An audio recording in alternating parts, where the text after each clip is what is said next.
Carta aos Romanos, capítulo 1. Eu, Paulo, sou um fiel escravo de Jesus Cristo, escolhido como apóstolo autorizado para proclamar o que Deus tem falado e feito.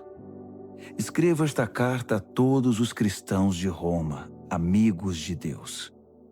Os escritos sagrados trazem anúncios antigos dos profetas a respeito do Filho de Deus, que mostra suas raízes na história por ser descendente do rei Davi.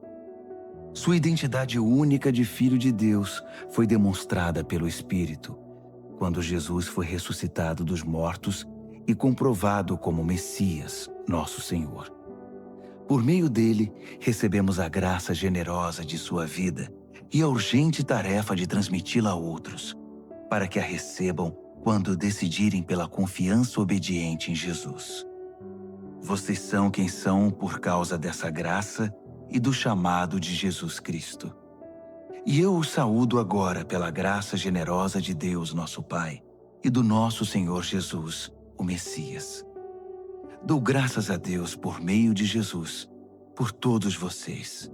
Faço isso em primeiro lugar porque em toda parte recebo notícias da vida de fé que vocês têm, e toda vez que as ouço, dou graças a Deus. E Deus, a quem dedico adoração e serviço, divulgando as boas notícias a respeito de seu Filho, a mensagem, sabe que quando penso em vocês em minhas orações, e isso acontece o tempo todo, expresso o desejo de que Ele prepare o caminho para que eu possa visitá-los. Quanto maior a demora, mais eu sofro. Quero muito estar aí para compartilhar o dom de Deus pessoalmente e vê-los crescer fortes diante dos meus olhos. Mas não pensem que farei isso sem querer nada em troca. Vocês têm tanto para me dar quanto eu a vocês. Por favor, amigos, não entendam mal minha dificuldade de visitá-los. Vocês não têm ideia de quantas vezes fiz planos de ir a Roma. Estou determinado a desfrutar pessoalmente a obra de Deus entre vocês, assim como em tantas outras cidades e comunidades não judaicas. Mas sempre alguma coisa atrapalha meus planos. De fato, todos, gente educada ou ignorante, sofisticada ou simples, mostram-me como dependo de todos e sou devedor a todos. Por isso não vejo a hora de encontrar vocês em Roma e pregar as maravilhosas notícias a respeito de Deus. São notícias que tenho orgulho de proclamar. Essa extraordinária mensagem que revela o magnífico plano de Deus de resgatar todos que confiam nele, começando pelos judeus, mas abrindo a porta para todos os outros povos. O modo de Deus tornar justo o ser humano se manifesta em atos de fé, confirmando o que as Escrituras dizem. Aquele que vive de modo justo diante de Deus, confiando nele, vive de verdade. Mas o furor divino é despertado pela falta de confiança do ser humano em Deus, pelos erros repetidos, pelas mentiras acumuladas e pela manipulação da verdade. Mas a verdade essencial sobre Deus é muito clara. Abram os olhos e poderão vê-la. Se analisarem com cuidado o que Deus criou, serão capazes de ver o que os olhos deles não enxergam. O poder eterno, por exemplo, e o mistério do ser divino. Portanto, ninguém tem desculpa. Vejam o que aconteceu. A humanidade conhecia Deus perfeitamente, mas deixou de tratá-lo como Deus, recusando-se a adorá-lo, e foi reduzida a um tão terrível estado de insensatez e confusão que a vida humana perdeu o sentido. Eles fingem saber tudo, mas são ignorantes sobre a vida. Trocaram a glória de Deus, que sustenta o mundo, por imagens baratas vendidas na feira. Então Deus se pronunciou. Se é isso que vocês querem, é o que terão. Não demorou muito para que fossem viver num chiqueiro, enlameados, sujos por dentro e por fora. Tudo porque trocaram o Deus verdadeiro por um Deus falso e passaram a adorar o Deus que fizeram no lugar do Deus que os fez, o Deus a quem bendizemos e que nos abençoa. Loucura total. Então aconteceu o pior. Como se recusaram conhecer Deus, logo perderam a noção do que significa ser humano, Mulheres não sabiam mais ser mulheres. Homens não sabiam mais ser homens. Sexualmente confusos, abusaram um do outro e se degradaram. Mulheres com mulheres, homens com homens. Pura libertinagem, pois de modo algum isso pode ser amor. Mas eles pagaram caro por isso. E como pagaram? São vazios de Deus e do amor divino, perversos, infelizes e sem amor humano. Uma vez que eles não se importaram em reconhecer Deus, Deus desistiu deles e os deixou por conta própria. A vida deles agora é uma confusão só, um mal que desce ladeira abaixo. Eles tomam à força o que é alheio, são ambiciosos e caluniadores, cheios de inveja, violência, brigas e trapaças, fizeram da vida um inferno. Olhem para eles, são maliciosos, venenosos, críticos ferozes de Deus, brigões, arrogantes, gente vazia e insuportável. Mestres em criar meios de destruir vidas e revoltados contra os pais. Não passam de seres tolos, asquerosos, cruéis e intransigentes. Até parece que eles não sabem o que fazem, mas têm plena consciência de que estão cuspindo no rosto de Deus. E não se importam. Pior ainda, premiam quem faz as piores coisas com eficiência. Romanos, capítulo 2. A humanidade caiu num abismo cada vez mais fundo. Mas se você pensa que está em nível mais elevado, de onde pode apontar o dedo para os outros, esqueça. Cada vez que você critica alguém, está se condenando. Você é tão errado quanto quem você critica. Criticar os outros é uma forma bem conhecida de ignorar os próprios crimes e erros. Mas Deus não é enganado tão facilmente. Ele vê através da cortina de fumaça e o responsabiliza pelo que você faz. Ou você acha que conseguiria distrair a atenção de Deus dos seus erros, apontando o dedo para os erros dos outros? Ou que por ser um Deus tão bondoso, Ele o deixaria livre de obrigações? É melhor pensar direito desde o princípio. Deus é bom, mas não é bobo. Por sua bondade, Ele nos toma pela mão e nos conduz a uma mudança radical de vida. Não há como escapar. Rejeitar Deus ou fugir dele é como jogar lenha na fogueira. Um dia o fogo intenso e alto, o julgamento justo e ardente de Deus, irá queimar tudo. Não se engane, porque no fim todos terão o que merecem. Vida de verdade para quem age do lado de Deus e fogo para quem insiste em viver como bem entende, pela lei do menor esforço. Se você age contra a sua natureza, irá se destruir. Não importa a sua origem, a sua criação ou a sua formação. Mas se você aceitar o jeito de Deus fazer as coisas, a recompensa será maravilhosa. Nesse caso, também não importa a origem ou a formação. Ser judeu não é garantia automática de aprovação. Deus não se orienta pelo que os outros dizem ou pelo que você pensa de você. Ele tem seus critérios. Se você peca sem saber, Deus leva isso em consideração. Mas se você peca de modo consciente, a história é outra. O mero ato de ouvir a lei de Deus é perda de tempo se você não faz o que Ele manda. Praticar, não apenas ouvir, é que faz diferença para Deus. Se um pagão que desconhece a lei de Deus consegue segui-la mais ou menos por instinto, ele confirma a verdade dela pela obediência. Comprova assim que a lei de Deus não é um elemento estranho imposto de fora para dentro, mas algo que faz parte da própria constituição humana. Existe algo no interior do ser humano que ecoa o sim e o não de Deus, o certo e o errado. A resposta deles ao sim e ao não de Deus será de conhecimento público no dia em que Deus tomar a decisão final a respeito de cada homem e mulher. A mensagem que proclamo por meio de Jesus Cristo leva em consideração todas essas diferenças. Se você foi educado como judeu, não pense que pode descansar em sua religião. orgulhoso de estar por dentro da revelação de Deus, de experimentar as melhores bênçãos de Deus, de estar atualizado com as doutrinas. Tenho um recado especial para você que está seguro disso, que conhece a palavra revelada de Deus e se sente em condições de levar a Deus outros que estão em labirintos escuros e emoções confusas.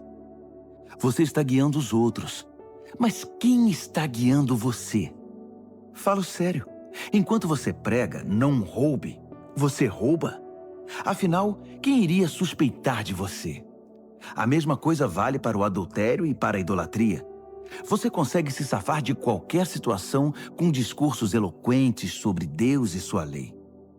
As Escrituras dizem, é por causa de vocês, judeus, que os pagãos são hostis a Deus. O texto denuncia um problema antigo que não irá se resolver. A circuncisão, o ritual no corpo que marca você como judeu, só terá importância se sua vida estiver de acordo com a lei de Deus. Se não estiver, é pior que não ser circuncidado. O oposto também é verdadeiro. Quem não é circuncidado e vive nos caminhos de Deus é tão bom quanto o circuncidado, e até melhor. É melhor guardar a lei de Deus sem ser circuncidado que quebrá-la sendo circuncidado. Entenda isto. Não é o corte feito por uma faca que o torna judeu. Você se torna judeu pelo que você é. A marca de Deus no coração. Não a da faca na pele é que faz de você um judeu. E a identificação vem de Deus, não de críticos legalistas.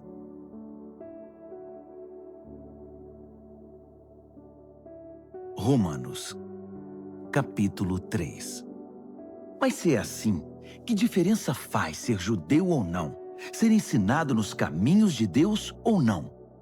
Na verdade, faz muita diferença, mas não como muitos pensam. Para começar, lembre-se de que os judeus foram incumbidos de escrever e transmitir a revelação de Deus, as Escrituras Sagradas. E como fica a situação dos judeus que abandonaram sua posição? Deus não os abandonou. Você pensa que sua falta de fé cancela a fidelidade de Deus? De jeito nenhum. Contem com isto. Deus mantém sua palavra, ainda que o mundo inteiro minta descaradamente. As Escrituras dizem o mesmo. Suas palavras permanecem fiéis e verdadeiras. A rejeição não intimidará Deus. Mas se nossa maneira errada de agir apenas realça e confirma o caráter fiel de Deus, não deveríamos ser elogiados por isso? Se nossas palavras nem sequer deixam marca em suas boas palavras, Deus não cometeria um erro em nos pôr contra a parede e nos condenar pelo que dissemos? É uma pergunta natural, mas a resposta é não. Um não bem enfático. Como as coisas seriam corrigidas se Deus não agisse para corrigi-las?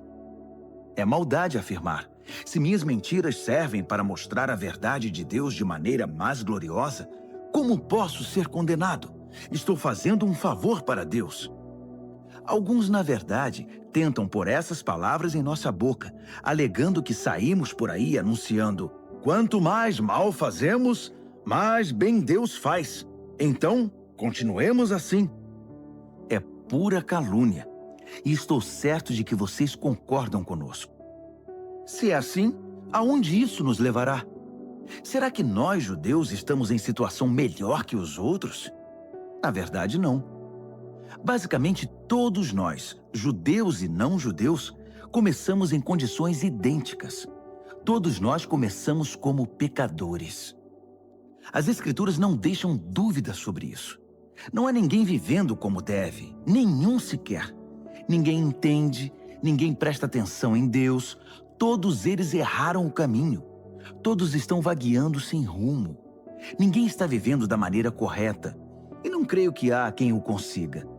A garganta deles é um túmulo aberto, e a língua escorregadia para enganar.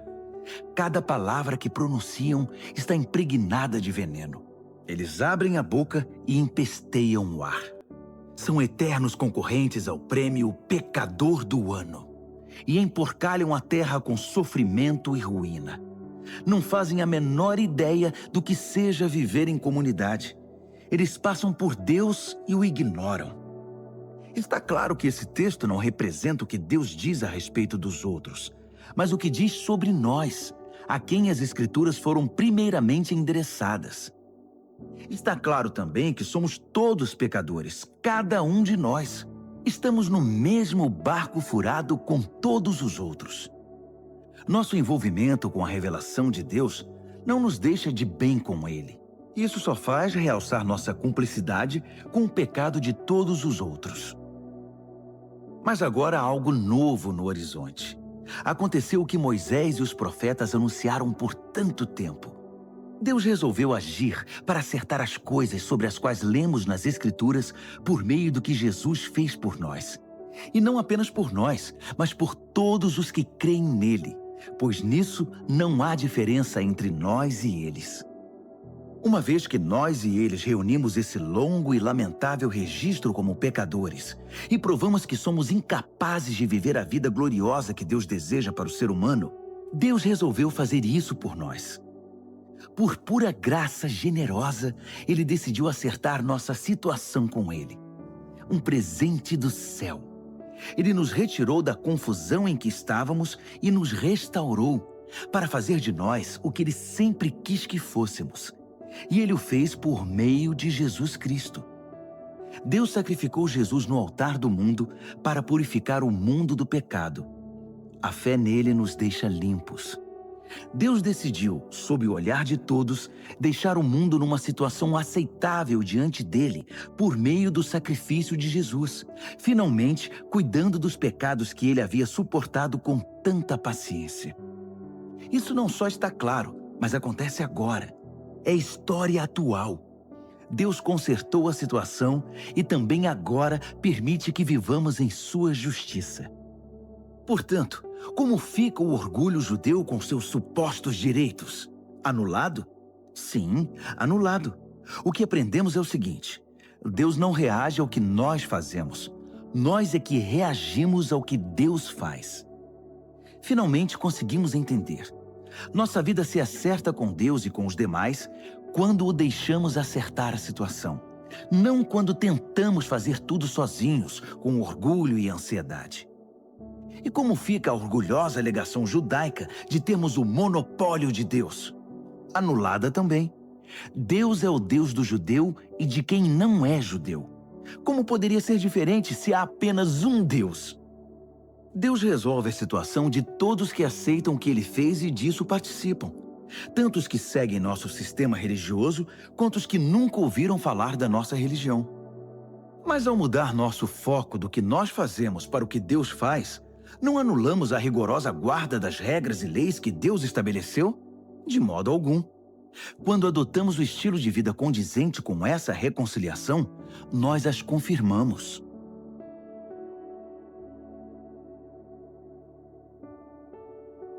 Romanos, capítulo 4. Pois bem, como encaixar o que sabemos a respeito de Abraão, nosso primeiro pai na fé, nessa nova maneira de enxergar as coisas? Se Abraão tivesse sido aprovado por Deus pelo que fez, ele poderia ter recebido crédito. Mas o que temos é a história de Deus, não a de Abraão. Assim lemos nas Escrituras.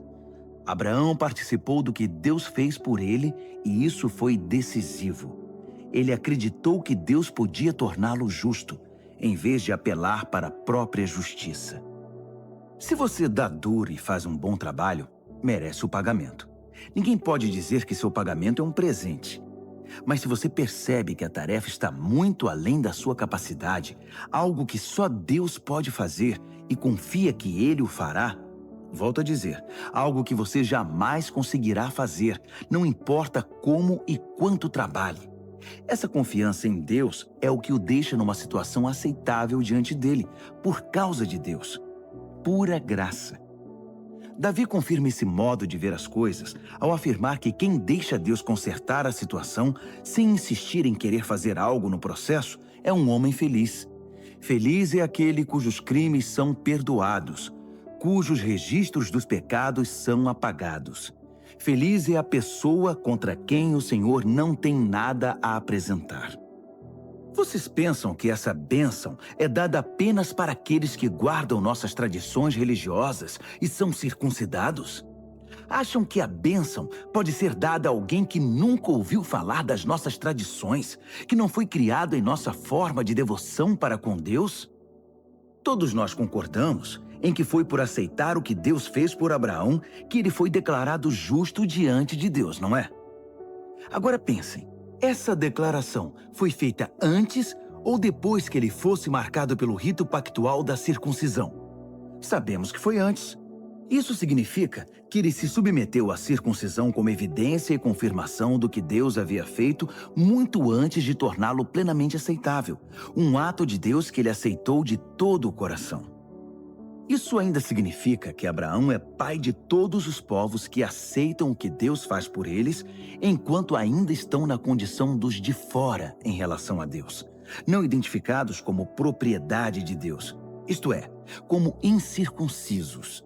Justamente, os que se encontram nessa condição é que são chamados justificados por Deus e com Deus.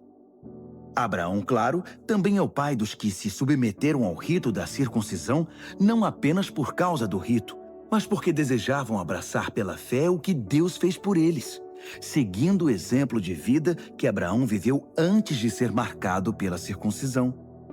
A famosa promessa de Deus a Abraão, que ele e seus descendentes possuiriam a terra, não foi feita em razão de algo que Abraão tenha feito ou viria a fazer. Foi baseada na decisão de Deus de acertar tudo para com ele, e foi disso que Abraão participou quando creu.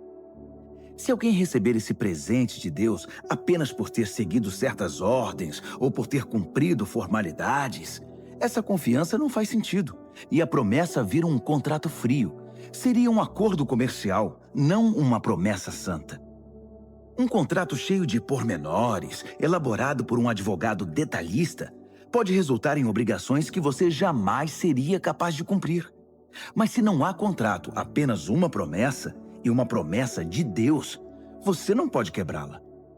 É por isso que o cumprimento da promessa de Deus depende inteiramente da confiança que depositamos nele e em seus caminhos, e de que o aceitemos e a tudo o que ele faz.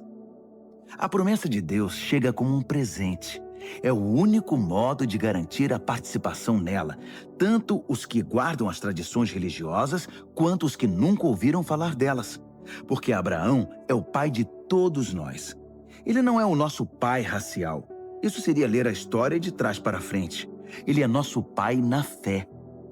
Chamamos Abraão de pai não porque Deus lhe tenha dado atenção por ter vivido como santo, mas porque Deus agiu em Abraão quando ele não era ninguém. Não é o que lemos nas Escrituras que Deus diz a Abraão: farei de você pai de muitos povos? Abraão foi primeiro chamado de pai e depois se tornou pai, porque ousou acreditar que Deus faria o que somente Deus poderia fazer: levantar os mortos para a vida e, com uma palavra, trazer algo à existência a partir do nada. Não havia esperança, mas Abraão creu, decidido a viver não com base no que sabia que era incapaz de fazer, mas no que Deus disse que ele faria.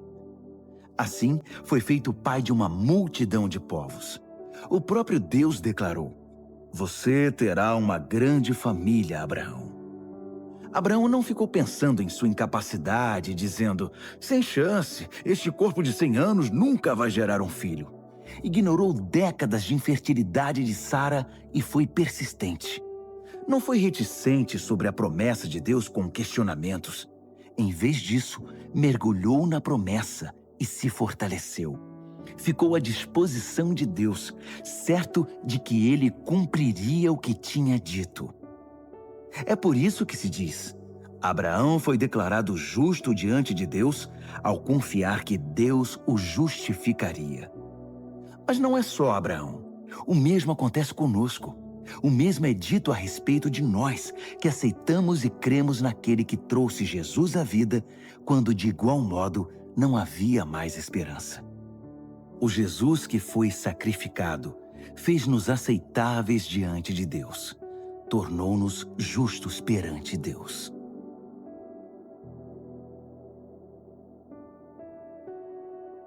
Romanos, capítulo 5. Ao aceitar pela fé o que Deus sempre desejou para nós, consertar nossa situação com Ele, tornar-nos prontos para Ele, alcançamos tudo isso com Deus por causa do nosso Senhor Jesus. Mais ainda, abrimos-nos para Deus e descobrimos ao mesmo tempo que Ele já se abriu para nós e nos achamos no lugar que Ele queria que estivéssemos perante a graça e a glória de Deus na presença dEle, expressando o nosso louvor. Mas ainda há muito mais. Continuamos a expressar nosso louvor, mesmo que estejamos cheios de problemas, porque sabemos que os problemas podem desenvolver em nós paciência, e como a paciência, por sua vez, forja o aço temperado da virtude, mantendo-nos atentos quanto ao que Deus pretende fazer. Desse modo, passamos a ter esperança. Com essa expectativa, jamais nos sentiremos enganados. A verdade é que nem temos como reunir todas as vasilhas necessárias para encher com tudo o que Deus generosamente derrama sobre nossa vida por meio do Espírito Santo. Cristo chegou na hora certa para tornar isso realidade. Ele não esperou que todos estivessem preparados. Apresentou-se disposto ao sacrifício quando ainda éramos fracos e rebeldes demais para fazer alguma coisa por nós mesmos. Mesmo que não fôssemos tão fracos, de qualquer maneira não saberíamos o que fazer. Podemos entender quando alguém morre por uma pessoa digna e como alguém bom e nobre poderia inspirar um sacrifício abnegado. Mas Deus demonstrou quanto nos ama ao oferecer seu Filho em sacrifício por nós, quando ainda éramos tão ingratos e maus para com Ele. Agora que nossa situação com Deus está resolvida, por meio dessa morte sacrificial, o perfeito sacrifício de sangue, não há mais razão para estar em oposição a Deus sobre qualquer assunto. Se em nossa pior situação fomos postos em condição favorável diante de Deus pelo sacrifício de seu Filho, agora que estamos nessa situação maravilhosa, apenas imaginem como nossa vida poderá ser plena e gloriosa por meio da vida proporcionada pela ressurreição. Agora que já desfrutamos esta maravilhosa amizade com Deus, não nos contentaremos com meras declarações formais, mas cantaremos louvores a Deus por meio de Jesus, o Messias. Vocês conhecem a história de Adão e de como ele nos lançou no dilema em que estamos. O primeiro pecado, depois a morte. E ninguém ficou isento do pecado ou da morte. Aquele pecado afetou os relacionamentos com Deus em tudo e com todo o mundo. Mas a extensão das consequências negativas não ficou clara até que Deus a explicasse em detalhes a Moisés.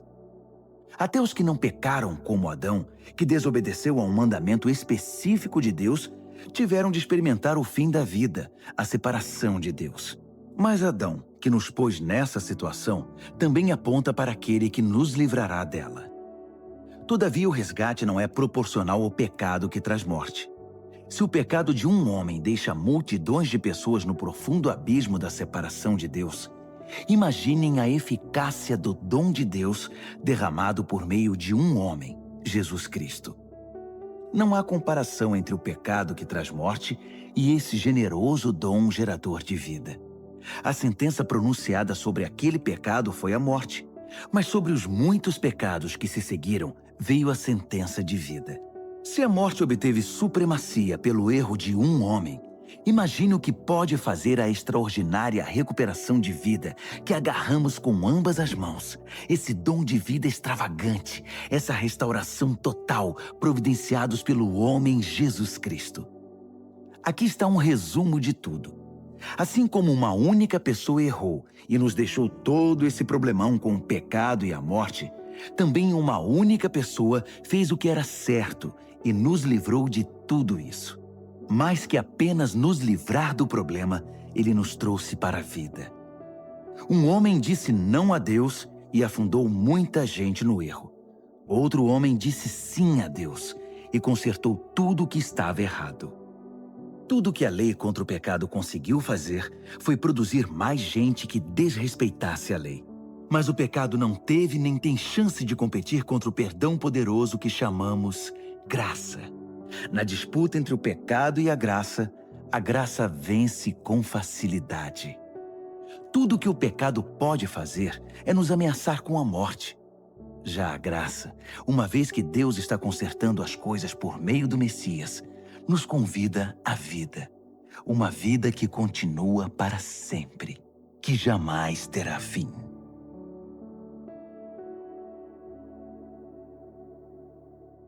Romanos, capítulo 6. O que vamos fazer então? Continuar pecando para que Deus continue perdoando? É claro que não. Se já deixamos o país onde o pecado é soberano, como poderemos ainda viver na velha casa que tínhamos lá? Ou vocês não perceberam que abandonamos aquilo tudo para sempre? É o que acontece no batismo. Ao entrar na água, deixamos para trás o velho país do pecado. Quando saímos da água, entramos num novo país, o da graça, uma nova vida numa nova terra. É isso que o batismo nessa vida em Jesus significa. Quando somos mergulhados na água, é como o sepultamento de Jesus. Quando somos levantados da água, é como a ressurreição de Jesus. Erguemo-nos para um mundo cheio da luz do nosso Pai. E assim, podemos ver por onde estamos indo, no novo país da graça soberana. Mais claro que isso, impossível. Nosso velho modo de viver foi pregado na cruz com Cristo, um fim decisivo para aquela vida miserável de pecado. Não estamos mais à mercê do convite do pecado. Cremos que se estamos incluídos na morte de Cristo, que venceu o pecado, estamos incluídos também em sua ressurreição, que nos traz vida. Sabemos que quando Jesus foi levantado dos mortos, isso foi um sinal de que a morte não seria mais o destino final. Nunca mais ela terá a última palavra. Quando Jesus morreu, ele levou o pecado consigo. Agora vivo, ele traz Deus a nós. De agora em diante devemos pensar assim: o pecado fala uma língua morta que nada significa para nós. Deus fala a nossa língua materna e entendemos cada palavra. Vocês estão mortos para o pecado e vivos para Deus. Foi o que Jesus fez. Isso significa que vocês devem conduzir a vida de um modo que não deem oportunidade ao pecado. Não deem a ele nenhuma chance. Evitem até as mínimas coisas que estejam ligadas com o antigo modo de viver. Abracem de todo o coração e em tempo integral o modo de Deus agir. Lembrem-se de que vocês foram ressuscitados. O pecado não pode mais ditar as regras da vida de vocês. Afinal, vocês não estão mais vivendo sob a velha tirania. Estão vivendo na liberdade de Deus. Agora, se estamos livres da velha tirania, podemos viver como quisermos? Uma vez que estamos livres na liberdade de Deus, podemos fazer o que nos vier à cabeça? De jeito nenhum. Vocês sabem por experiência própria que certos atos baseados numa suposta liberdade acabam destruindo a liberdade. Ofereçam-se ao pecado, por exemplo, e será o último ato livre de vocês.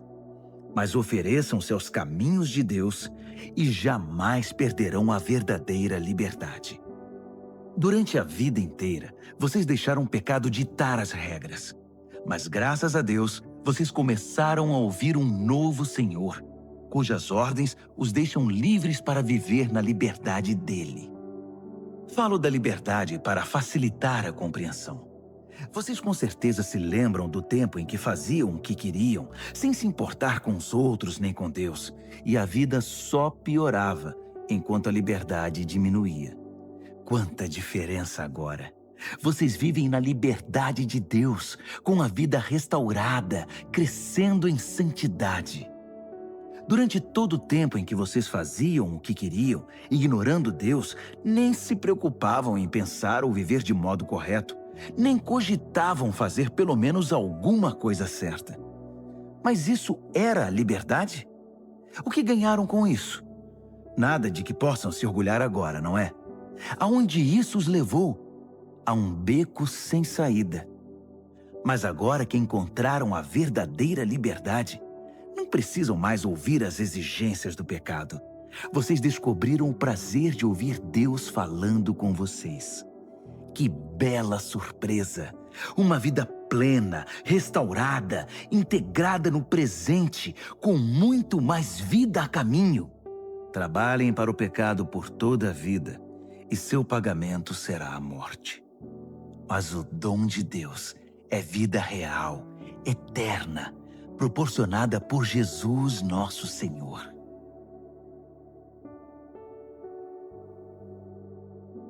Romanos, capítulo 7. Amigos, vocês não devem ter nenhum problema para entender isto, pois conhecem a lei, como ela funciona e como afeta apenas quem está vivo. Por exemplo, uma mulher casada é legalmente unida ao marido enquanto ele vive. Mas se ele morrer, ela está livre. Se viver com outro homem enquanto o marido está vivo, sem dúvida ela será adúltera. Mas se ele morrer, ela está livre para se casar com outro homem, sem crise de consciência e sem que ninguém a desaprove. Portanto, meus amigos, isso é semelhante ao que aconteceu com vocês. Quando Cristo morreu, ele tomou sobre si todo aquele modo de vida dominado por regras e o deixou no túmulo. Vocês ficaram livres para se casar com a vida da ressurreição e gerar uma descendência de fé para Deus. Enquanto vivíamos aquele antigo modo de vida, fazendo o que bem entendíamos, o pecado produzia os frutos que o antigo código da lei gerou em nós, o que nos deixou ainda mais rebeldes. Por fim, tudo o que geramos foi morte. Mas agora que não estamos mais acorrentados ao casamento dominador do pecado, livres daqueles regulamentos opressivos, estamos livres para viver uma vida nova na liberdade de Deus. Alguém pode dizer, se o código da lei era tão mau assim, ele não era melhor que o pecado. Não é verdade. O código da lei tinha uma função legítima. Sem suas orientações claras sobre certo e errado, nada saberíamos sobre o comportamento moral. Sem um mandamento sucinto, não cobiçarás, eu teria considerado a cobiça uma virtude e arruinado minha vida. Vocês não se lembram de como eram as coisas? Eu me lembro perfeitamente. O código da lei começou muito bem, mas acontece que o pecado encontrou uma maneira de perverter o mandamento, transformando-o em tentação, fazendo dele um fruto proibido. O código da lei, em vez de ser usado para me guiar, serviu para me seduzir. Sem a complexidade do código da lei, o pecado parecia sem atrativos e sem vida, e eu seguia meu caminho sem dar muita atenção a ele. Mas depois que o pecado pôs as mãos no código da lei e se tornou chamativo, fui enganado e caí. O mesmo mandamento que deveria me guiar à vida foi maliciosamente usado para me enganar, levando-me a um desvio. Desse modo, o pecado estava vivo, eu morto. Mas o código da lei em si é bom.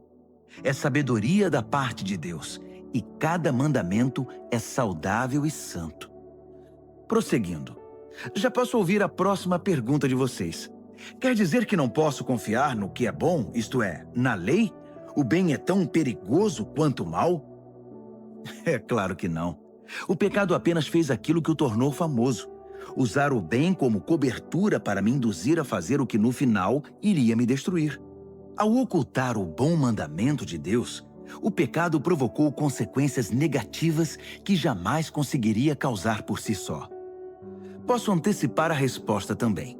Sei que todos os mandamentos de Deus são espirituais, mas eu não sou. Essa não é também a sua experiência? Sim, estou cheio de mim mesmo. Afinal, passei longo tempo na prisão do pecado. O que não entendo a meu respeito é que decido uma coisa e faço outra, sendo levado a fazer o que absolutamente desprezo. Então, se não consigo decidir o que é melhor para mim mesmo e fazê-lo, é óbvio que o mandamento de Deus é necessário. Entretanto, preciso de algo mais. Pois se conheço a lei e mesmo assim não posso guardá-la, e se o poder do pecado dentro de mim insiste em sabotar minhas melhores intenções, obviamente preciso de ajuda. Entendo que não posso cumpri-la. Posso desejar, mas não posso fazer. Decido fazer o bem, mas de fato não o faço. Decido não fazer o mal, mas acabo fazendo de um modo ou de outro. Minhas decisões não resultam em ações. Algo está muito errado no meu interior e sempre tira o melhor de mim. Isso acontece tanto que já é previsível. No momento em que decido fazer o bem, o pecado está lá para me derrubar. É pura verdade que eu me alegro nos mandamentos de Deus. Mas é óbvio que nem tudo em mim é festa. Partes de mim se rebelam em segredo. E quando menos espero, elas assumem o controle. Já tentei de tudo, mas nada resolve. Já não aguento mais. Não há ninguém que possa me ajudar? Não é essa a verdadeira pergunta? A resposta, graças a Deus, é que Jesus Cristo pode e me ajuda. Ele agiu para consertar as coisas nesta vida de contradições com a qual quero servir a Deus de todo o coração e mente, mas sou puxado pela influência do pecado e acabo fazendo algo que não desejo.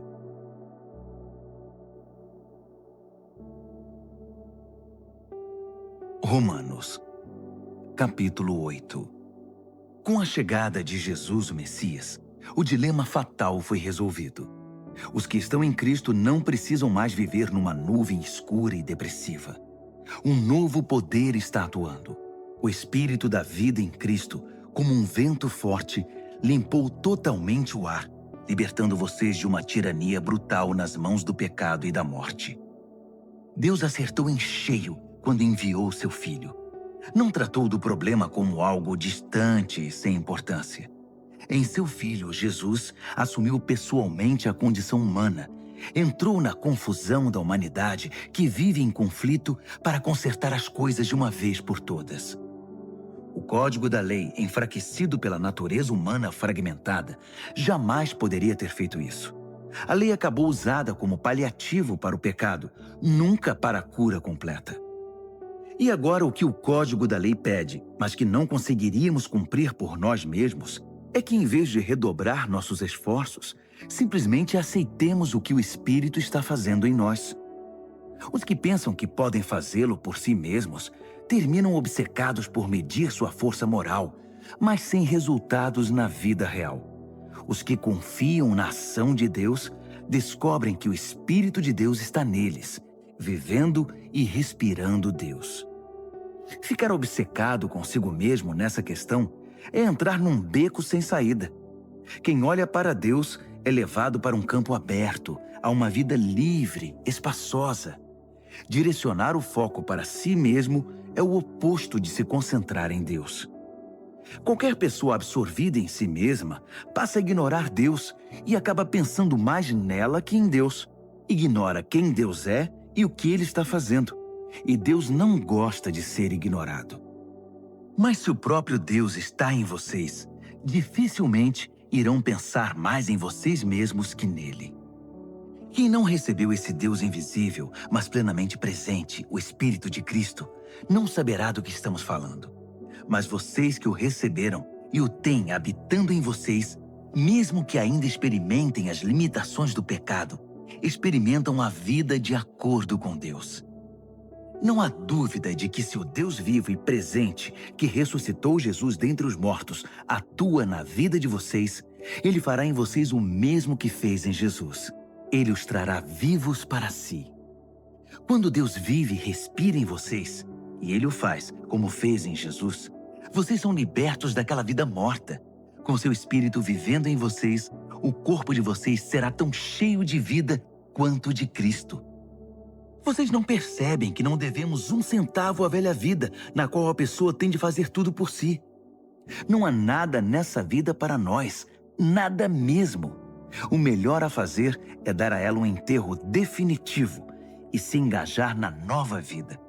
O Espírito de Deus nos chama. Há muito o que fazer e lugares para conhecer. A vida da ressurreição que vocês receberam de Deus não é vazia. Nela há uma constante expectativa de aventura que sempre pergunta para Deus: e agora, Pai, o que vamos fazer? Como as crianças fazem. O Espírito de Deus entra em contato com o nosso espírito e confirma a nossa identidade. Sabemos quem Ele é e sabemos quem somos, Pai e filhos. Sabemos também que vamos receber o que está por vir. uma herança inacreditável. Iremos passar pelo que Cristo passou. Se enfrentamos momentos difíceis com Ele, então é certo que com Ele passaremos momentos inesquecíveis. Não penso que seja possível fazer uma só comparação entre os tempos difíceis de hoje e os bons tempos que virão. O mundo criado quase não se contém esperando pelo que vem a seguir. Tudo na criação sofre restrições. Deus a controla até que todas as criaturas estejam prontas e possam ser libertadas para os tempos gloriosos que virão. Enquanto isso, a alegria aumenta com a expectativa. Tudo ao nosso redor observa uma criação grávida. Os tempos difíceis de dor neste mundo são apenas dores de parto. Mas isso não é apenas ao nosso redor. É também dentro de nós. O Espírito de Deus está nos impulsionando por dentro. Nós também sentimos as dores de parto. Nosso corpo estéril e sem vida deseja a libertação plena. É por isso que esperar não nos diminui, assim como a espera não diminui a gestante. Na verdade, é uma espera que nos faz sentir grandiosos. Naturalmente não vemos o que nos causa isso, mas quanto mais esperamos, mais nos sentimos assim. E mais alegre se torna a nossa expectativa. Se em algum momento nos cansamos de esperar, o Espírito de Deus está ao nosso lado, nos dando aquela força. Se não sabemos como orar, não importa. Ele ora em nós e por nós, utilizando nossos suspiros sem palavras, nossos gemidos de dor. Ele nos conhece melhor que nós mesmos. Conhece nossa condição de gravidez e nos mantém na presença de Deus. Assim, podemos ter certeza de que cada detalhe em nossa vida de amor a Deus é transformado em algo muito bom. Deus sempre soube o que estava fazendo. Ele decidiu desde o princípio moldar a vida daqueles que o amam pelos mesmos padrões da vida do Filho, pois o Filho é o primeiro da fila na humanidade que ele restaurou. Nele, vemos a vida humana em sua forma original. Depois de decidir como seus filhos deveriam ser, Deus continuou convidando as pessoas, chamando-as pelo nome. Em seguida, ele as firmou numa sólida base, nele mesmo. Após ter feito tudo isso, ele permanece com essas pessoas até o fim, concluindo gloriosamente o que havia iniciado. Então, o que acham? Deus está ao nosso lado, assumiu nossa condição e se expôs ao pior quando enviou o próprio Filho. Haveria alguma coisa que ele não faria por nós de modo espontâneo e feliz? Quem ousaria implicar com os escolhidos de Deus, arrumando briga com ele? Quem ousaria ao menos apontar um dedo? Aquele que morreu por nós e por nós foi ressuscitado para a vida, está na presença de Deus nesse exato momento, intercedendo por nós. Acham que alguém será capaz de levantar uma barreira entre nós e o amor de Cristo por nós? Não há como. Nem problemas, nem tempos difíceis, nem ódio, nem fome, nem desamparo, nem ameaças de poderosos, nem punhaladas nas costas, nem mesmo os piores pecados listados nas Escrituras. Eles nos matam a sangue frio porque odeiam a ti. Somos vítimas fáceis. Eles nos pegam um a um. Nada disso nos intimida, porque Jesus nos ama. Estou convencido de que nada, vivo ou morto, angelical ou demoníaco, atual ou futuro, alto ou baixo, pensável ou impensável, absolutamente nada pode se intrometer entre nós e o amor de Deus, quando vemos o modo com que Jesus, nosso Senhor, nos acolheu.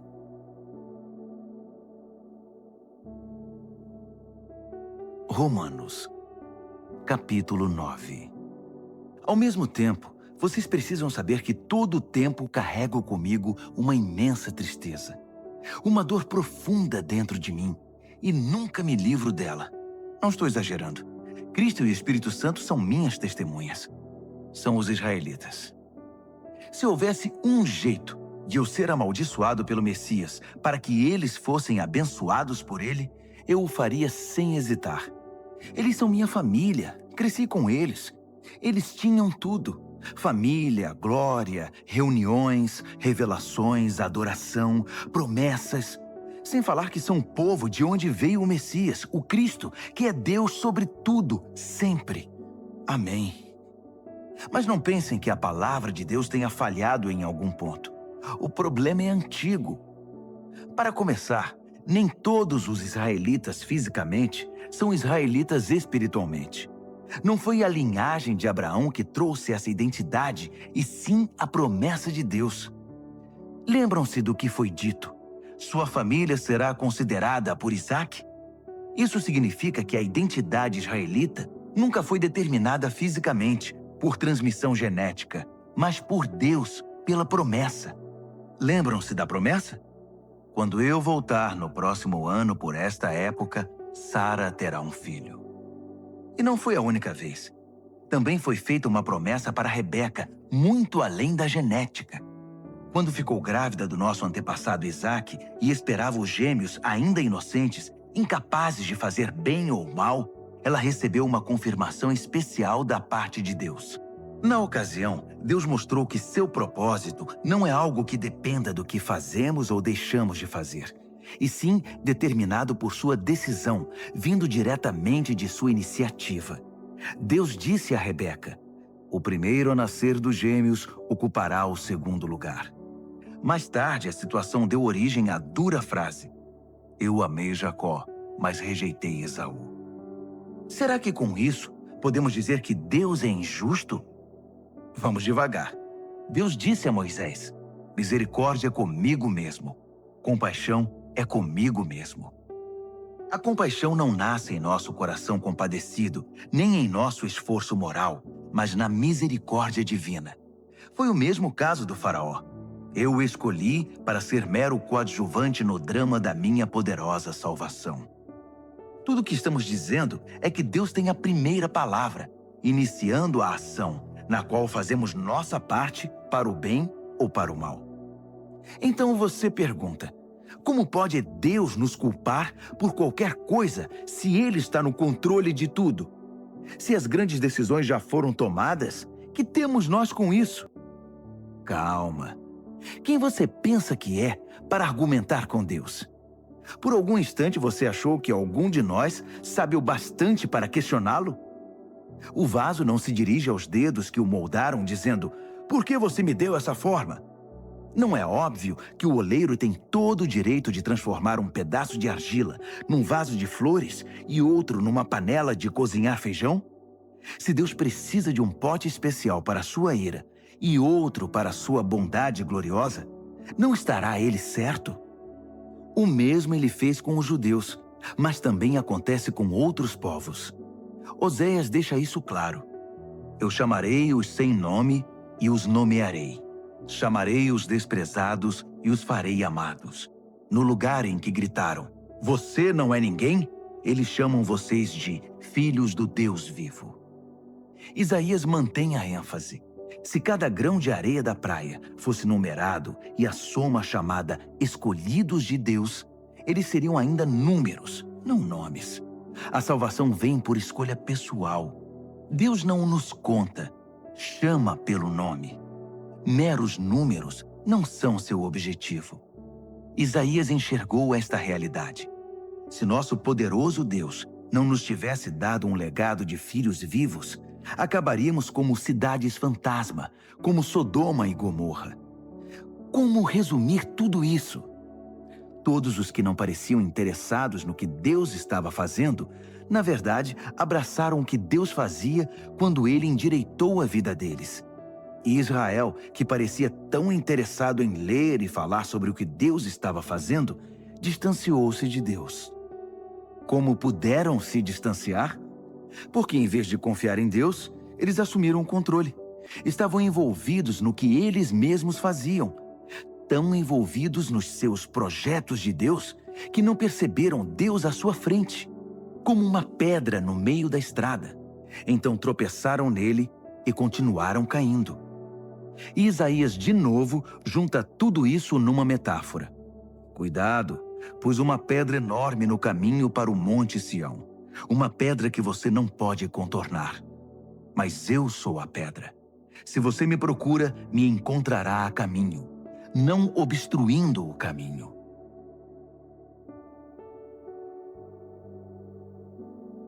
Romanos, capítulo 10. Acreditem em mim, amigos. Para Israel desejo o melhor. Salvação, nada menos que isso. É o que desejo de todo o coração e em todo tempo oro a Deus por isso. Sei que os judeus são muito dedicados a Deus, mas estão fazendo tudo ao contrário. Não parecem entender que esse acerto da condição humana, que é a salvação, é obra de Deus, e muito bem sucedida. Eles montam suas lojas de salvação ao longo da rua e apregoam sua mercadoria. Após todos esses anos de recusa em se relacionar com Deus, nos termos dele, insistindo em fazer tudo à sua maneira, eles nada conseguiram como resultado.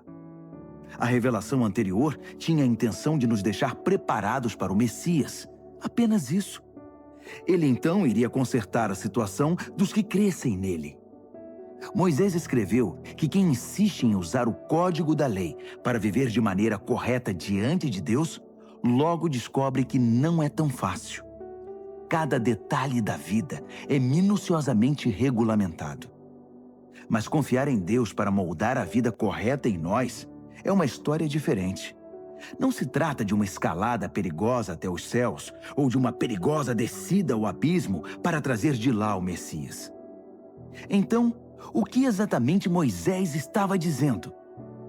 A palavra que salva está bem aqui, tão próxima quanto a língua da boca, tão próxima quanto o coração do peito.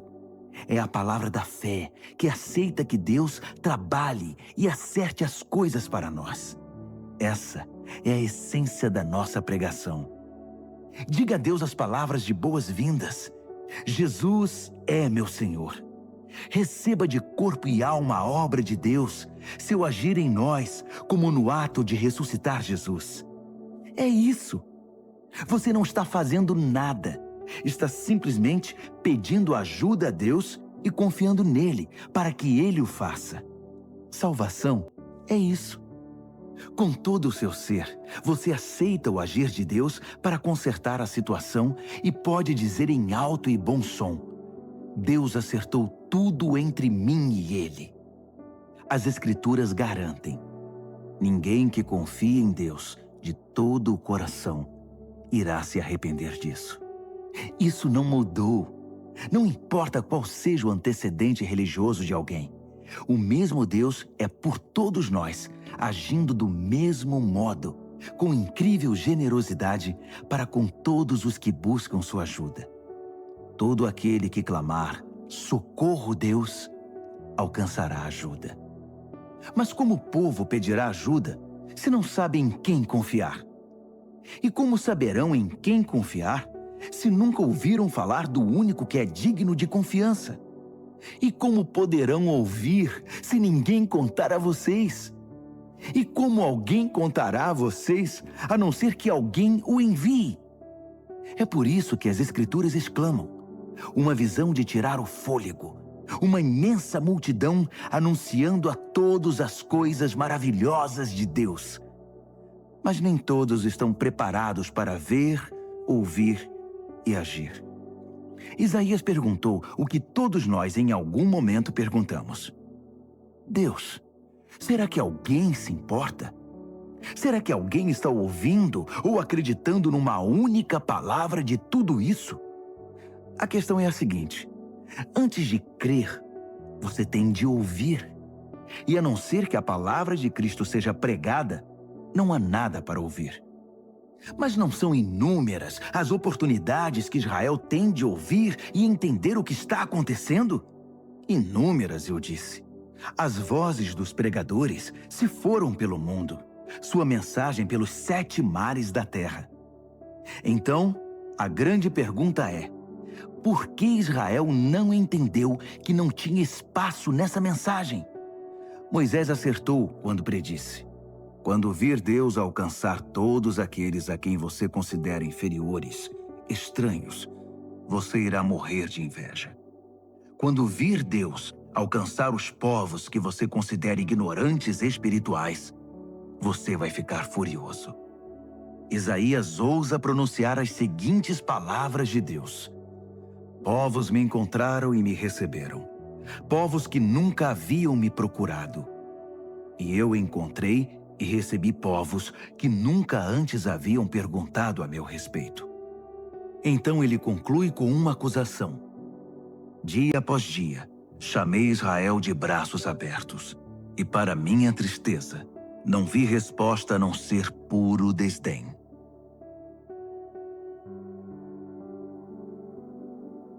Romanos, capítulo 11. Será que isso significa que Deus está tão farto de Israel que não quer mais nada com eles? É claro que não.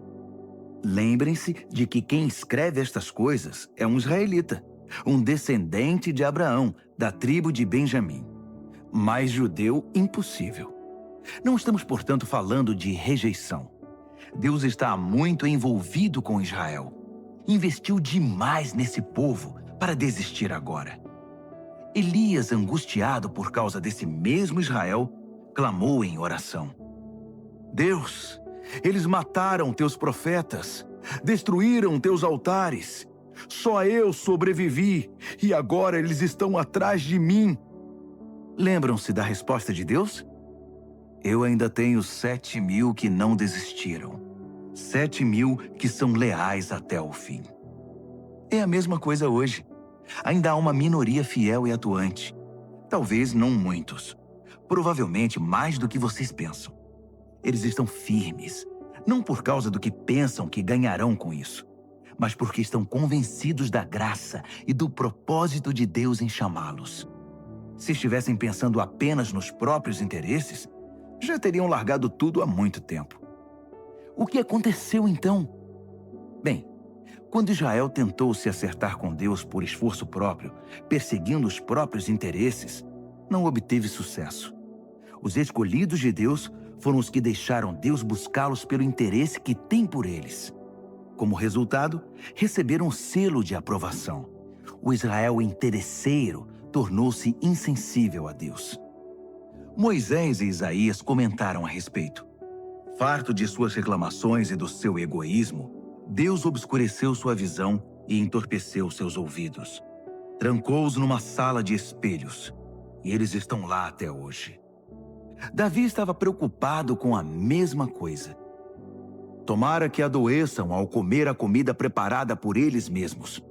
Que quebrem a perna andando em seus caminhos egoístas.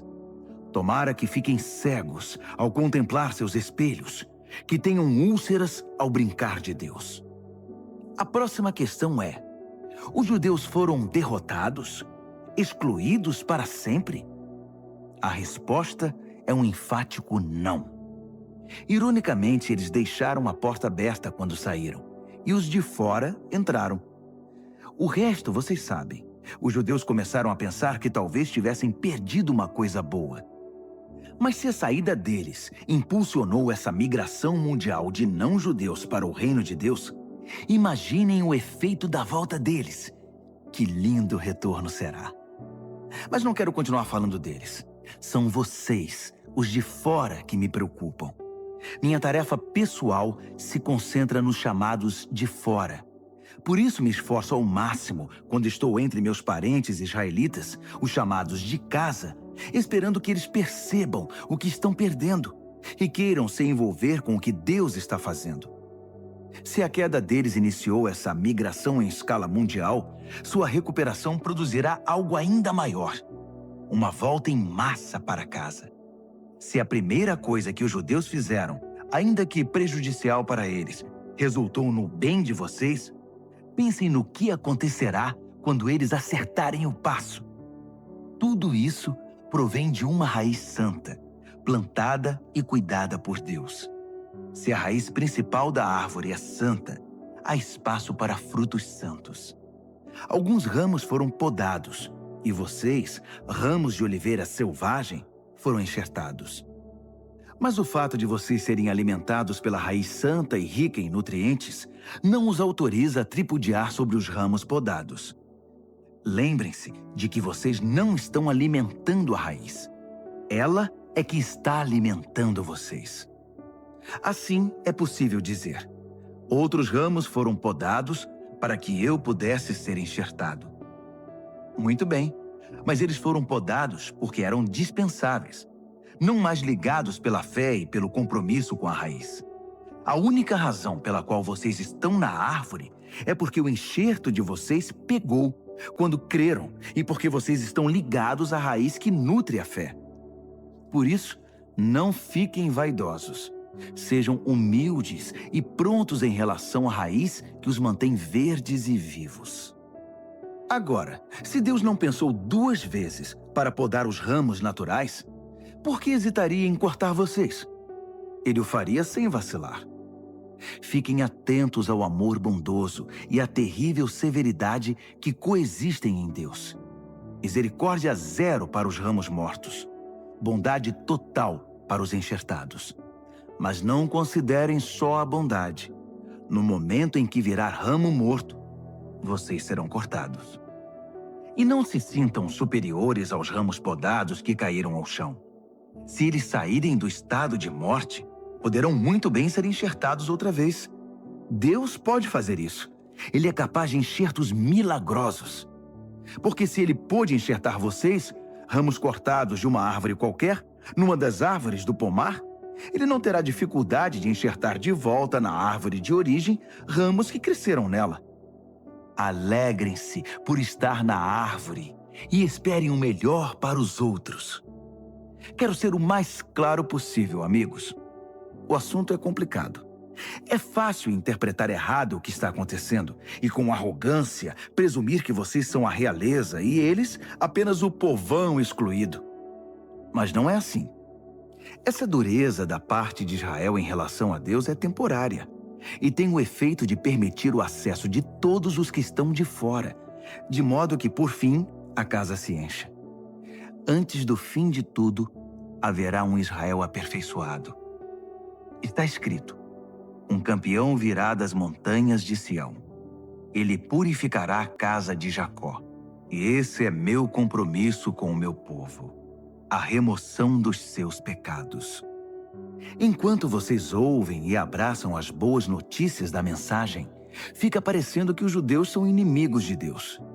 Mas visto da perspectiva de longo alcance do propósito abrangente de Deus, eles continuam sendo os mais antigos amigos de Deus. Os dons e o chamado de Deus têm garantia total. Jamais são cancelados. Houve uma época, não muito tempo atrás, em que vocês estavam separados de Deus. Mas depois, os judeus fecharam a porta para Deus e houve uma abertura para vocês. Agora, eles estão de fora, mas com a porta aberta para vocês, eles têm ainda a opção de voltar. De algum modo, Deus permite que todos nós conheçamos o que é estar de fora, para que Ele, pessoalmente, possa abrir a porta e nos receber de volta. Vocês, por acaso, já viram algo que se compare à graça generosa de Deus ou à sua profunda sabedoria? É algo acima da nossa compreensão, que jamais entenderemos. Há alguém que possa explicar Deus? Alguém inteligente o bastante para lhe dizer o que fazer? Alguém que tenha feito a ele um grande favor? Ou a quem Deus tenha pedido conselho? Tudo dele procede. Tudo acontece por intermédio dele. Tudo termina nele. Glória para sempre. Louvor para sempre. Amém. Amém. Amém.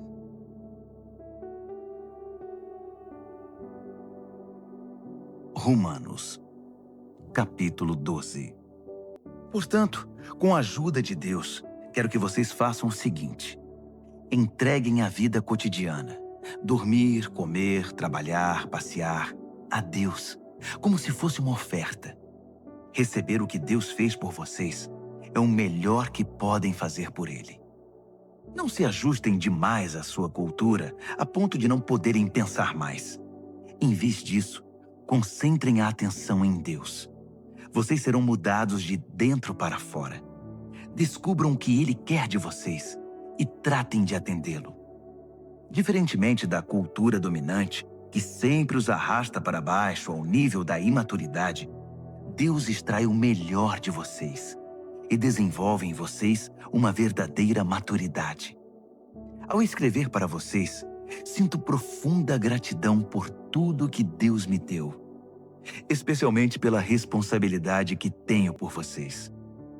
Vivendo assim, como cada um de vocês em pura graça, é importante que não tenham um conceito errado de vocês mesmos, achando que têm alguma bondade para apresentar a Deus. Não, é Deus quem concede tudo a vocês. O único modo de nos entendermos é pelo que Deus é e pelo que Ele faz por nós, não pelo que somos e fazemos por Ele. Assim, somos como as várias partes do corpo humano.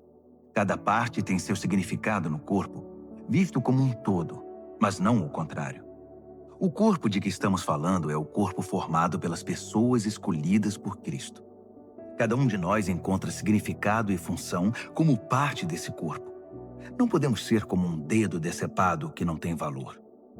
Então, desde que estejamos ligados às outras partes constituídas de maneira genial e funcionando maravilhosamente no corpo de Cristo, sejamos o que fomos feitos para ser, sem inveja ou sentimento de superioridade sobre os outros, sem tentar ser algo que não somos. Se você prega, limite-se a pregar a mensagem de Deus. Se você ajuda, apenas ajude. Não tente assumir o comando. Se você ensina, apegue-se ao ensino. Se você tem a capacidade de encorajar, tome cuidado para não se tornar autoritário. Se você recebeu alguma posição de responsabilidade, não manipule. Se você foi chamado para ajudar gente em angústia, fique de olhos abertos e seja rápido em responder. Se você trabalha com os desamparados, não se permita ficar irritado ou deprimido por causa deles. Mantenha o sorriso. Amem de verdade, não de maneira fingida. Evitem o mal ao máximo. Apeguem-se ao bem como puderem. Sejam bons amigos que amam profundamente. Não procurem estar em evidência. Não se deixem esgotar. Mantenham-se animados e dispostos. Sejam servos vigilantes do Senhor, com uma expectativa alegre. Não desistam em tempos difíceis, mas orem com fervor. Ajudem os cristãos necessitados e pratiquem a hospitalidade. Abençoem os inimigos. Não haja maldição em suas palavras. Riam quando seus amigos estiverem alegres. Chorem com eles quando estiverem tristes. Ajudem-se uns aos outros. Não sejam arrogantes. Façam amigos entre as pessoas mais simples. Não se julguem importantes. Não revidem. Descubram a beleza que há em todos. Se você a descobriu em você, faça o mesmo com todos. Não insistam na vingança. Ela não pertence a vocês. Eu vou julgar. Eu vou cuidar disso, diz Deus. As Escrituras recomendam que se você vir seu inimigo com fome, ofereça-lhe um bom almoço. Se estiver com sede, dê-lhe de beber. Sua bondade irá surpreendê-lo. Não permita que o mal vença em sua vida, mas vença o mal com a prática do bem. Romanos, capítulo 13. Sejam bons cidadãos. Todos os governos estão abaixo de Deus. Se há paz e ordem, é ordem de Deus. Então vivam de modo responsável como cidadãos. Se forem irresponsáveis para com o Estado, estarão sendo irresponsáveis para com Deus, e Deus pedirá contas disso. As autoridades constituídas só serão uma ameaça se desobedecerem. Os cidadãos decentes não têm o que temer. Querem estar em boa situação com o governo? Sejam cidadãos responsáveis, e o governo trabalhará a seu favor. Mas se vocês desobedecem às leis o tempo todo, cuidado. Os guardas não estão aí apenas para serem admirados por seus uniformes. Deus também tem interesse em manter a ordem e os usa para isso.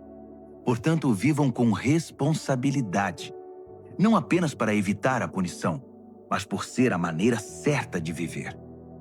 É por isso também que vocês pagam impostos, para que a ordem seja mantida. Cumpram suas obrigações como um cidadão. Paguem seus impostos, paguem suas contas, respeitem seus superiores. Não façam dívidas, a não ser a imensa dívida de amor que vocês têm uns para com os outros. Quando vocês amam uns aos outros, estão cumprindo a lei, o código da lei. Não durma com uma pessoa casada, não tire a vida de ninguém, não pegue o que não é seu, não fique o tempo todo desejando o que você não tem. E todos os outros nãos que você pensar se resume nisto. Ame o próximo como a você mesmo. Você não faz nada errado quando ama o próximo. Adicione tudo ao código da lei e a soma total sempre dará amor. Mas cuidem para não serem absorvidos pelas obrigações diárias a ponto de perderem tempo e se distraírem de Deus. A noite está quase acabando. O dia vai raiar. Estejam atentos ao que Deus está fazendo.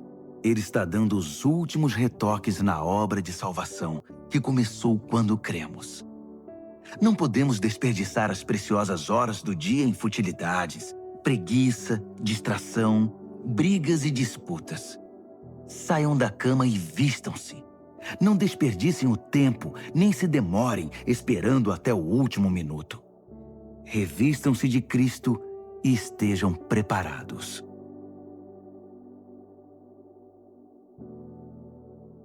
Romanos, capítulo 14. Recebam de braços abertos os irmãos que não veem as coisas como vocês. Não os atropelem toda vez que eles fizerem ou falarem algo com o qual vocês não concordam, mesmo quando parecer que eles são fortes nas opiniões, mas fracos na fé. Tratem-nos com gentileza. Por exemplo, uma pessoa viajada pode muito bem estar convencida de que pode comer de tudo que há na mesa, enquanto o outro, com uma formação diferente, pode pensar que o certo é ser vegetariano. Mas como ambos são convidados à mesa de Cristo, não seria desagradável se um começasse a criticar o que o outro comeu ou deixou de comer? Afinal, Deus convidou ambos para a sua mesa. O que você vai fazer? Cortá-los da lista de convidados? Ou interferir nesse amor de Deus que a todos recebe? Se há correções a serem feitas ou lições a serem aprendidas, Deus pode lidar com elas sem sua ajuda. Digamos que alguém pense que determinados dias devem ser considerados sagrados, enquanto o outro pensa que todos os dias são iguais. Há boas razões para cada opinião. A verdade é que cada um é livre para seguir as convicções da consciência. O que importa em tudo isso é que se você guarda um dia sagrado, guarde-o por causa de Deus. Se você come carne, coma-a para a glória de Deus e agradeça a Ele pela picanha. Se você é vegetariano, coma vegetais para a glória de Deus e agradeça-lhe pelos brócolis. Nenhum de nós tem permissão para legislar nesses assuntos. É a Deus que vamos prestar contas, de tudo e em tudo, na vida e na morte, a ninguém mais. Foi por isto que Jesus viveu e morreu e depois viveu outra vez, para se tornar nosso Senhor sobre tudo, da vida à morte, e nos libertar das pequenas tiranias de cada um. Além do mais, o que você vai ganhar ao criticar um irmão? E quando você é tolerante com uma irmã? Preciso dizer que isso faz você parecer um tolo ou algo pior. Afinal, um dia todos nós iremos nos ajoelhar para sermos julgados na presença de Deus. Sua crítica ou sua tolerância não vão melhorar sua situação nem um pouco. Leiam vocês mesmos o que as Escrituras dizem. Tão certo como eu vivo e respiro, Deus diz, todo joelho se dobrará na minha presença. Toda língua dirá a pura verdade, que eu, e somente eu, sou Deus. Portanto, parem de se preocupar indevidamente com os outros. Você já tem bastante com o que se preocupar, cuidando da própria vida diante de Deus. Deixem de lado a atitude de querer decidir o que é certo para o outro. Preocupem-se em não se intrometer na vida dos outros, tornando a vida mais difícil do que já é. Estou convencido, Jesus me convenceu, de que tudo é santo em si mesmo. Nós, pelas nossas atitudes ou palavras, é que podemos contaminar as coisas. Se vocês confundem os outros, fazendo do que as pessoas comem um campo de batalha, já perderam aquela amizade, aquele amor. Lembrem-se de que foi por essas pessoas que Cristo morreu. Vocês vão arriscar mandá-las para o inferno por causa de uma dieta? Não ousem fazer que a comida abençoada por Deus se torne um meio de envenenar a alma. O reino de Deus não tem a ver com o que vai para o estômago. Entendam isso. Tem a ver com o que Deus faz com sua vida quando Ele a conserta e completa sua obra com alegria. Nossa tarefa é servir a Cristo com sinceridade. Façam isso e irão matar 2 coelhos com uma única cajadada. Agradar a Deus mais que a vocês e mostrar seu valor para todo mundo. Assim, estaremos empregando nosso esforço na boa convivência fraterna. Ajudem-se mutuamente com palavras de ânimo. Não ponham seu irmão lá embaixo, apontando os defeitos dele. Não permitam que uma discussão a respeito do que é ou não é servido num jantar destrua a obra de Deus entre vocês. Já disse e repito, toda comida é boa, mas pode se tornar má se vocês a usarem mal, fazendo que os outros tropecem e caiam. Quando vocês se sentarem para comer, a preocupação principal não deve ser alimentar-se, mas compartilhar a vida de Jesus. Portanto, sejam sensíveis e educados com os outros que estão à mesa. Não comam, façam ou falem nada que interfira na livre troca de amor cristão. Cultivem o relacionamento com Deus, mas não o imponham aos outros. Vocês serão felizes se seu comportamento e sua fé forem coerentes. Mas se não estão seguros, se percebem que estão agindo de modo incoerente com o que creem, às vezes tentando impor sua opinião ou apenas agradar, vocês estão errados. Se seu modo de viver não condiz com o que vocês creem, então está errado.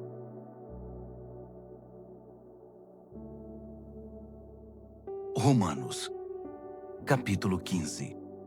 Aqueles de nós que forem mais fortes e capazes na fé têm o dever de ajudar os que são vacilantes. Não devem fazer apenas o que for conveniente. Se temos força é para servir, não para ganhar prestígio. Cada um de nós precisa se preocupar com o bem-estar alheio, sempre perguntando: como posso ajudar? Foi o que Jesus fez. Ele não facilitou as coisas para si mesmo, evitando os problemas alheios, mas sempre estava disposto a ajudar. Assuma os problemas dos problemáticos. Assim as Escrituras apresentam a questão. Ainda que isso tenha sido registrado nas Escrituras há muito tempo, estejam certos de que foi escrito para nós. Deus quer que o seu chamado firme e permanente, combinado com o conselho caloroso e pessoal das Escrituras, venham a nos caracterizar, mantendo-nos alerta para o que Ele vier a fazer. Que o nosso Deus fiel, imutável, pessoal e caloroso desenvolva a maturidade em vocês, de modo que possam estar um ao lado do outro, assim como Jesus se põe ao lado de cada um de nós. Então seremos um coral. Não apenas nossa voz, mas nossa vida cantará um hino maravilhoso, em perfeita harmonia ao Deus e Pai do nosso Senhor Jesus Cristo. Portanto, estendam a mão e acolham uns aos outros para a glória de Deus. Jesus fez.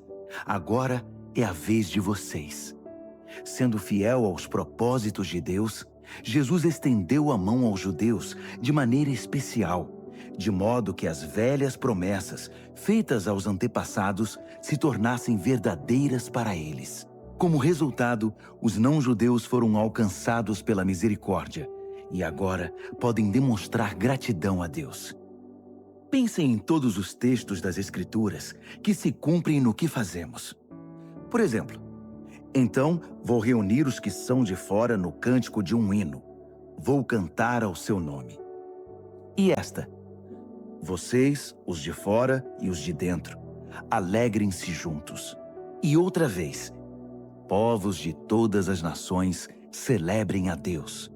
Todas as cores e raças, deem louvor sincero. E a palavra de Isaías: eis a raiz do nosso antepassado Jessé, progredindo na terra e tornando-se uma grande árvore, alta o bastante para que todos em toda parte a vejam e tenham esperança. Que o Deus da esperança viva encha vocês de alegria e paz, para que a vida de vocês se encha da energia vivificante do Espírito Santo e transborde de esperança. Pessoalmente, estou bastante satisfeito com o que vocês são e com o que estão fazendo. Parecem bem orientados e bastante motivados, capazes de guiar e orientar uns aos outros. Então, queridos amigos, não tomem minha linguagem ousada e dura como crítica.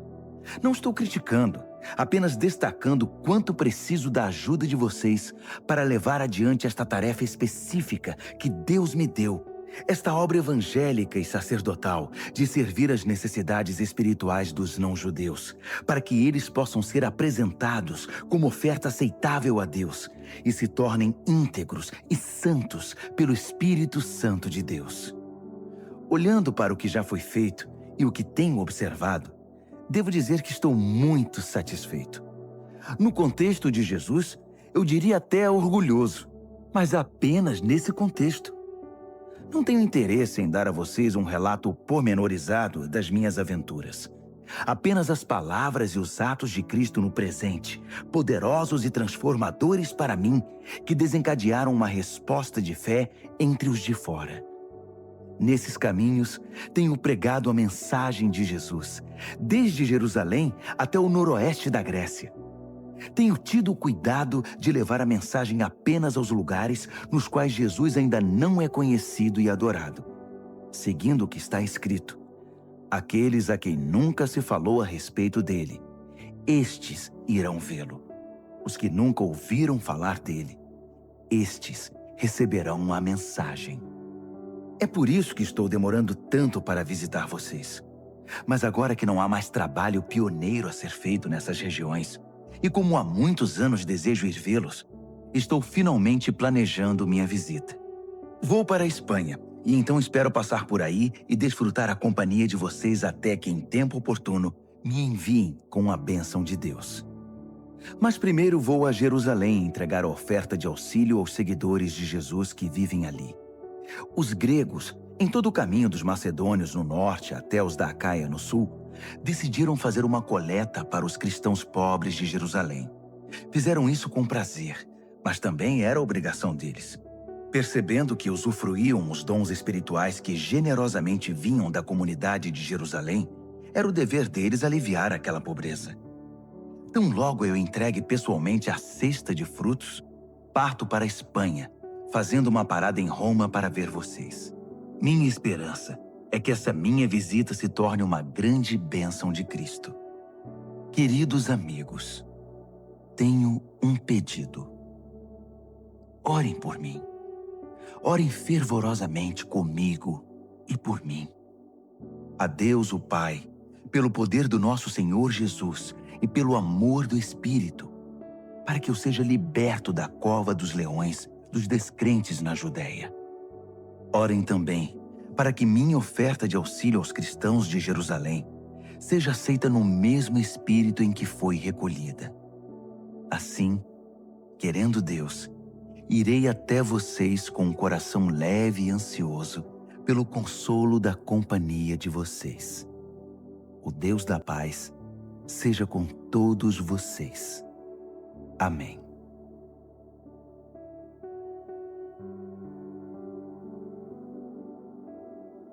Romanos, capítulo 16. Recebam bem nossa amiga Febe, que está a serviço do Senhor, com a hospitalidade pela qual nós cristãos somos conhecidos. De todo o coração eu a recomendo, bem como sua obra. Ela é uma representante central da igreja de Cencreia. Ajudem-na em tudo o que ela pedir. Febe merece tudo o que fizerem por ela, pois já ajudou muita gente, até mesmo a mim. Saúdem Priscila e Áquila, que têm trabalhado lado a lado comigo servindo Jesus. Eles arriscaram a vida por minha causa, e não sou o único que é agradecido a eles.